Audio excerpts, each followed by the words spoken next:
supercalifragilisticexpialidocious. Yeah. Though the sound of it is something quite atrocious. Super Nanny, Joe Frost.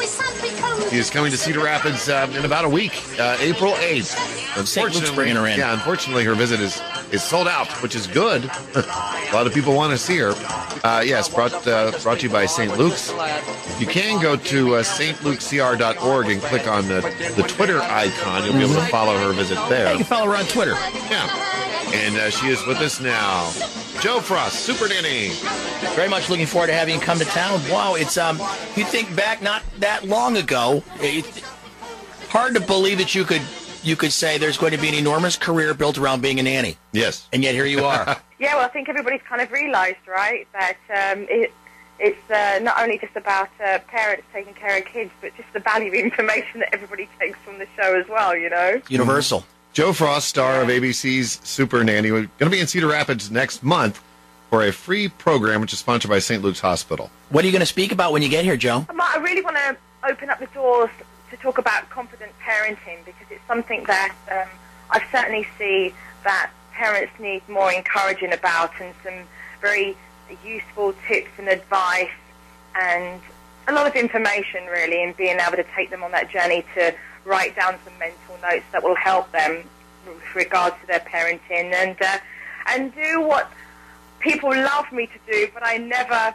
get the chance to do it because I'm so busy traveling across America, and that's really opened up the doors for Q&As as well. I guess, though, a lot of people come up to you probably and say, well, that's all well and good, the stuff that you're able to do, but you don't know my kid. Like it's a... Yeah, right? It's very true. You know, people do come up to you, whether you're in an airport or, you know, you're queuing to go and watch a movie at the cinema. Yeah. It depends wherever you are. So tell me a little bit about your life. When do you shoot your show? How has it changed? Have you changed where you live? Tell me about how your life has kind of blown up since the success of Super Nanny. It's blown up in the respect that I spend most of my time up in the air. I have the fortune of being able to work in America and travel right across America.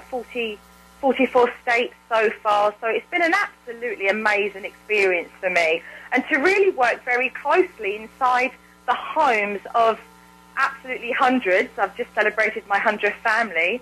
Wow. Hundreds of families. And, you know, that has been an amazing journey, not just for myself, but for the crew who travel with me, in being able to really help these families and to open up the doors for thousands and thousands, or should we say millions, of other families across America who are really inspired by these families who ask for my help. And each week it's very different, you know. You're going to see me in a different circumstance with relation to a unique family. And I think that's what's just so fascinating for all of us, you know, that at times where we feel so desperate, we feel very much alone, and we realise when it comes to parenting, actually we're not alone. It's very, like what you said, very universal with regards to our journey. A lot of times, for a lot of parents, I mean, you could say what you think they ought to do, but their ability to pull that off and do it is probably sometimes in question also, right? I think it is in question when I first arrive and help a family, because, you know, families have already tried situations that haven't been successful, and so it's incredibly frustrating for them in not knowing whether they are going to get the results. But as you coach them through their vulnerability and you make them realise what is effective, they then start to knuckle down and become very proactive. And that's when you see the light bulb switch on and they feel very encouraged, and they're a little bit chuffed with themselves because they're doing a good job, and that really spurs on that momentum of recognising that actually there is hope. You know, the possibility of actually being able to get past where they're at is there, and that's, you know, that's a wonderful feeling for a family, and it's beautiful to be in the midst of that when it's happening, and we see the results that we do. And a lot of families, and I mean, when I say a lot, I mean a hell of a lot of families, you know, recognise what they need to do to change, and they knuckle down and they make those changes because they do desperately want things to change in their household. It starts with paying more attention to what is needed in that household, and maybe a little bit less attention to what it is you feel like doing right now. Sometimes, yeah. Sometimes that is the case.